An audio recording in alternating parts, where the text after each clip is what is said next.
Imagine this. A storm rages outside. The thunder shakes the windows. The rain pounds against the ground. The wind howls with fury. Now imagine someone sitting inside, calm, still, unmoved. They know the storm will pass. They know the storm is not them.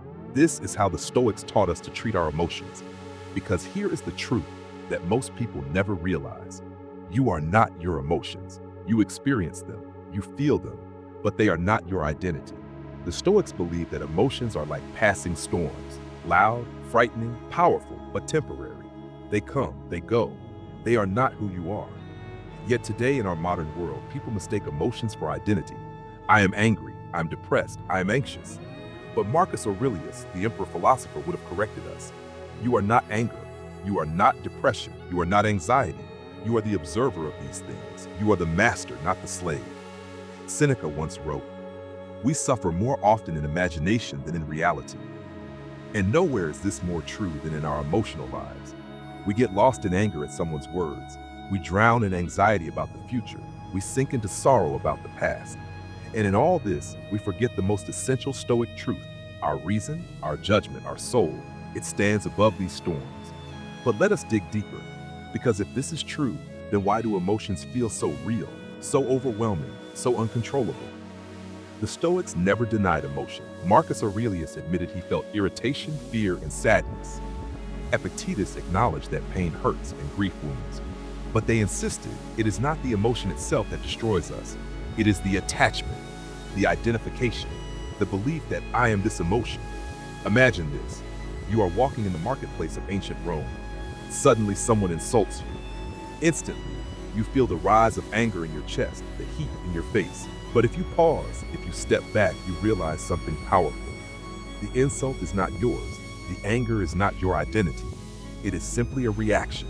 And if it is a reaction, it can be shaped, it can be mastered, it can be let go. Modern psychology has proven the Stoics right. Studies in cognitive behavioral therapy, a practice directly inspired by Stoicism, show that our emotions are not permanent states. They are passing signals like traffic lights. They tell us something, but they do not define us. Yet here is the tragedy. Most people spend their lives chained to their emotions. They lash out when they are angry. They collapse when they are afraid. They avoid, they numb, they escape. But the Stoic, the one who understands, does not run. He does not drown. He does not cling. He sees, he allows, and then he chooses. Because that is what you are, choice. Not anger, not fear, not despair. You are choice. Epictetus said it best. It's not what happens to you, but how you react to it that matters. Now let us bring this down to today's world. You scroll through social media. You see someone living a life that looks better than yours. Instantly, you feel envy. Your chest tightens, your mood shifts. But pause, breathe, observe. That envy is not you. It is a flicker, a shadow, a passing storm. You can let it go. You can choose to admire instead of envy, to be inspired instead of bitter. Or consider this, you wake at 3 a.m. with thoughts racing through your mind. Regret, worry, fear, you feel trapped. But remember, the Stoic practice is to separate the self from the storm. You are not the fear. You are not the worry. You are the watcher, the soul that cannot be shaken. The Stoics use a technique called premeditatio malorum, the premeditation of evils. They imagined the worst so that when emotion struck, they were not consumed. You can practice the same. When anger rises, say, I knew this would come. I prepared for it. When fear takes hold, say, I expected this. I will endure. By doing this, you create distance. You loosen emotion's grip. But let us go even deeper. Why did the Stoics care so much about this? Why did they teach us that we are not our emotions? Because they understood that freedom depends on this truth. If you identify with every passing feeling, you are a slave to them. You are pulled like a puppet by rage, lust, fear, greed. But when you remember, I am not this, you become free. Think of Marcus Aurelius ruling an empire, facing betrayal, war, plague.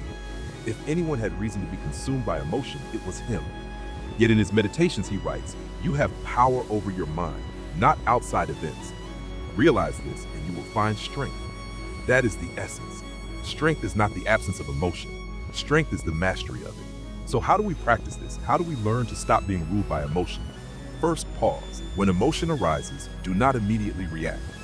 Anger wants you to strike. Fear wants you to flee. Sorrow wants you to collapse. But the Stoic pauses.